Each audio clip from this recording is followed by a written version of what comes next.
உலகம் என்னும் தேருக்கு உழவனே அச்சாணி என்ற வள்ளுவர் வாக்குப்படி உழவர்களையும் விவசாயத்தையும் போற்றும் வகையில் தை முதல் நாளில் அனைவரும் சாதி மத பேதமின்றி சமத்துவத்துடன் இந்நன்னாளில் சமத்துவ பொங்கலிட்டு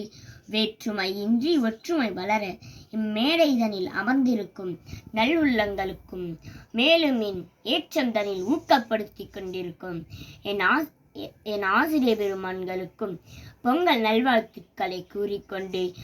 இன்று பிறக்கும் தை நம் அனைவருக்கும் ஆரோக்கியத்தை, நலத்தை, வளத்தை, சாந்தத்தை, சமத்துவத்தை, நட்பில் இறுக்கத்தை, பந்தத்தை, பாசத்தை, நேசத்தை, இரக்கத்தை, உற்சாகத்தை, ஊக்கத்தை, ஏற்றத்தை, சுபிட்சத்தை பெற்று பஞ்சத்தை, வஞ்சத்தை, வன்மத்தை, துரோகத்தை, அலட்சியத்தை, அகங்காரத்தை, கோபத்தை, குரோதத்தை, சுயநலத்தை மனதிலிருந்து எடுத்து எல்லோரும் இறையருள் பெற்று இனிதாய் வாழ இறைவனை இறைஞ்சுகிறேன். நன்றி, வணக்கம்.